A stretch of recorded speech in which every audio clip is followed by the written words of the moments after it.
atin pong tunghayan ang ikasiyam na kabanata ng ating kwento.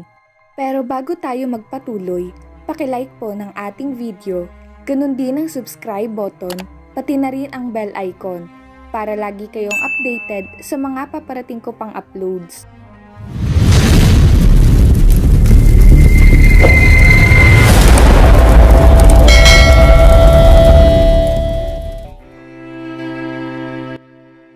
Nararamdaman ni Selena ang pagtutubig ng mga mata niya.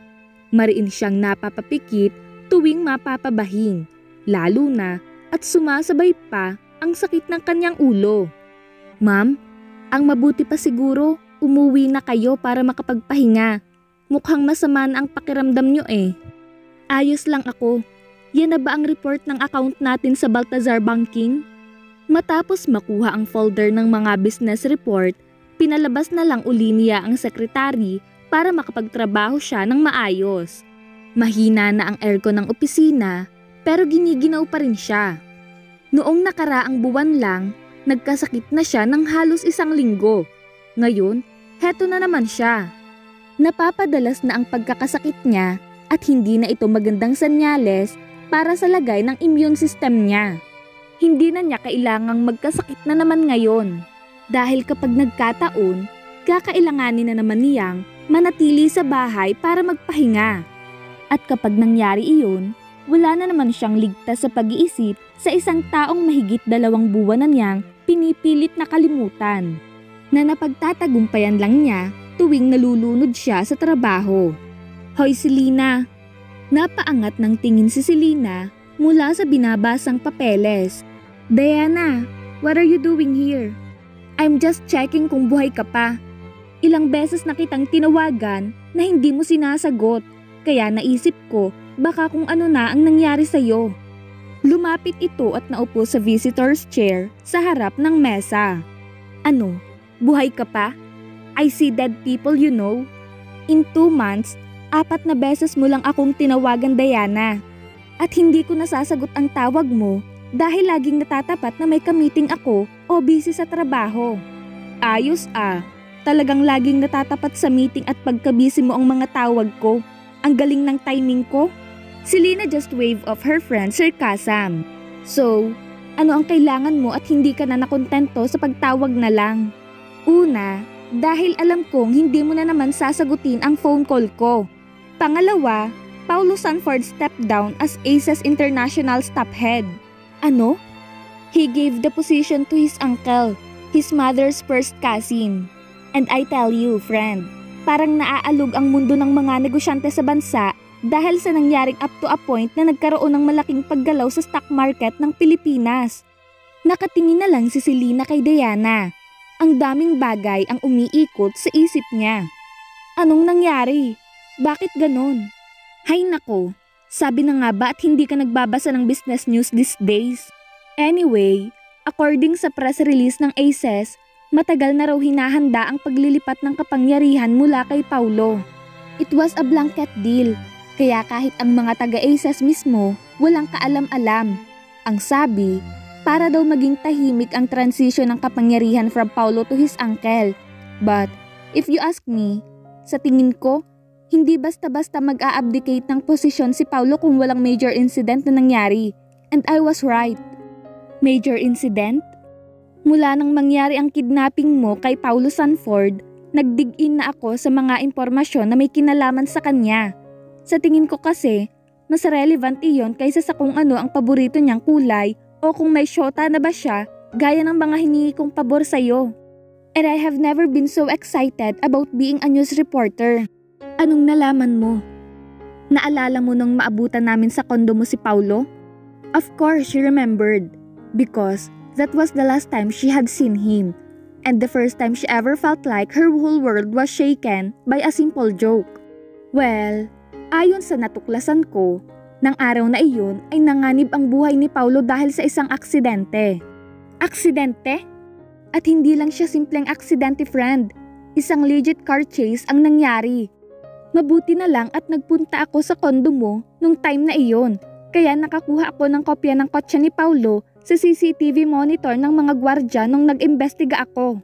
Kaya madali kong napagkumpara yung mga kotseng nasangkot sa car chase na nakuhanan din ng ibang CCTV cameras na nadaanan ng mga naghahabulan. And I got this.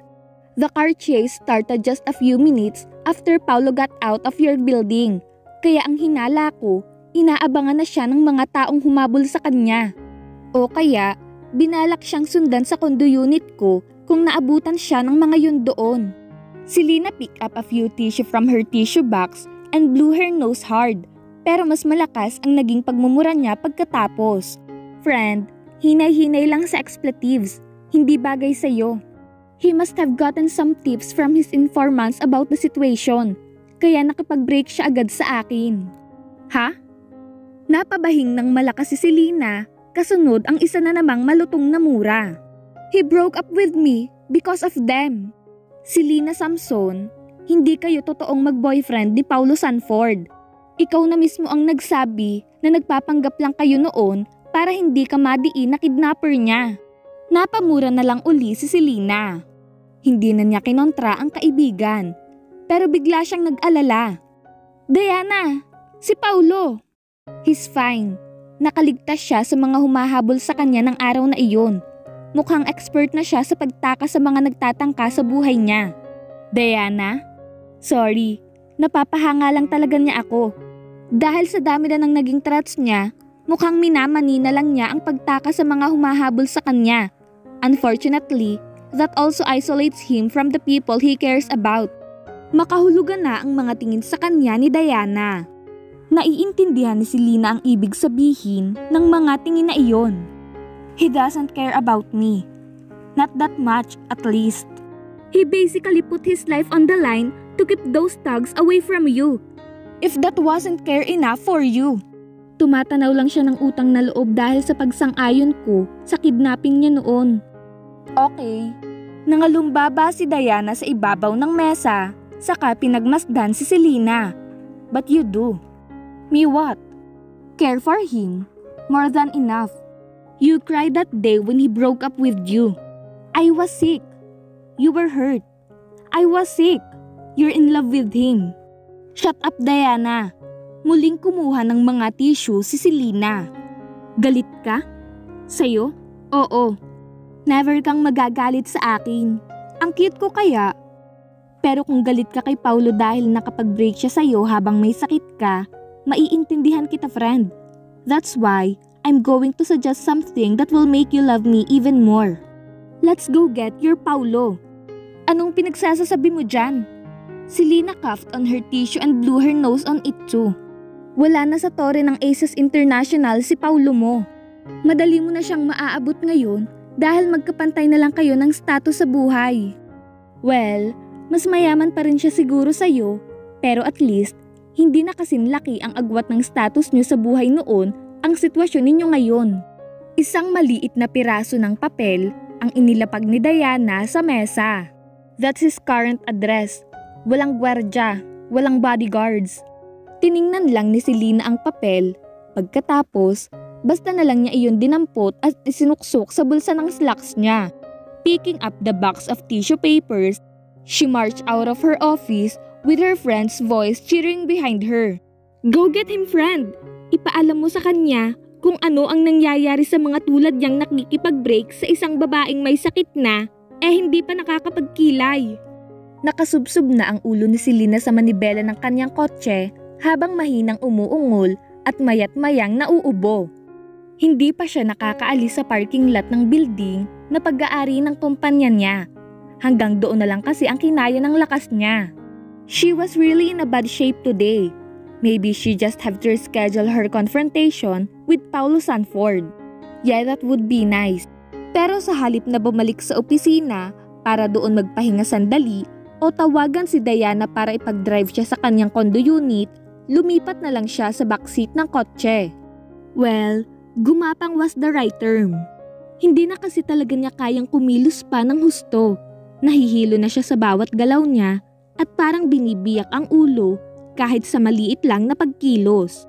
Tucked in the comfort of the soft cushion of her car's backseat, she hugged herself and closed her eyes. It was cold. She forgot to turn off the car's air conditioning unit, and she didn't really want to try to move even a bit right now. She couldn't even pick up her ringing cell phone from the pocket of her slacks. She just wanted to sleep. Pero napilitan na rin si Selena na sagutin ang tawag dahil lalong lumalala ang sakit ng ulo niya dahil sa ingay niyon. Selena, where are you? Ang kaibigan mo lang ang naabutan ko sa opisina mo. Paulo? Are you alright? You don't sound good. Where are you? Huwag kang ang maraming tanong, lalong sumasakit ang ulo ko. I'm so sorry. Please tell me where you are so I could get you. Ang sabi ni Diana, hindi raw maganda ang pakiramdam mo nang umalis ka rito. Hindi ka dapat nagmamaneho. Baka kung anong mangyari sa'yo. Paulo sounded so worried that it hurt her even more. Mag-aalalang ba ito tuwing may sakit siya? Kung okay siya ngayon, magiging ganito pa rin kaya ang reaksyon nito sa kanya? Selena, are you crying? No, may sipon lang ako kaya ganito ang boses ko ngayon. Pero naramdaman ni Selena ang pagdaloy ng mainit na luha sa kanyang mga pisngi. At bakit naman ako iiyak ng dahil sa'yo? Sino ka ba? You're not even my boyfriend. Not anymore. Well, you were not even my real boyfriend in the first place. Kaya, bye. Ini-off na niya ang cellphone at hinayaan na lang ang patuloy na pagdaloy ng kanyang mga luha. She felt so pathetic, crying over a man who didn't feel the same way she was feeling for him. Napaka-unfair talaga ng mundo. Masaya naman siya sa pag-iisa noon. No boyfriend, no problem. Hindi siya naghahanap at lalong hindi siya nagre-request sa Diyos ng lalaking makakasama sa buhay. She was okay with everything in her life. And then, Paulo Sanford came along. Ginulo nito ang normal na takbo ng buhay niya. Pinaingay ang pananahimik ng kanyang puso. Tinuruan siyang makaramdam ng ibang emosyon bukod sa pagiging masaya sa success ng kanyang negosyo. Tapos, bigla na lang ding mawawala. Pinatikim lang sa kanya kung ano ang mga bagay na mamimiss niya kung tuluyan niyang itatakwil ang kaway ng pag-ibig. Anak ng tupa naman eh. Bakit kung sino ang ibinigay sa kanya ng tadhana, iyon pa ang kailangan niyang hanap-hanapin? Bakit kung sino pa ang hindi naman niya makukuha, iyon pa ang dumating? Ngayon tuloy, miserable na ang lagay ng puso niyang nananahimik lang noon. Ngayon tuloy, mukha na siyang tanga na naghahabol sa isang lalaking ayaw naman sa kanya. Sana kung hindi naman pala si Paulo ang lalaking para sa kanya, sana may dumating na agad na iba bago pa man tuluyang mahulog ang loob niya rito. Di sana nakapagpreno na ang puso niya. Di sana hindi siya nakabulagta sa likod ng kotse niya at namamaluktot sa lamig, pinanghihina ng sakit ng ulo at hindi makagulapay.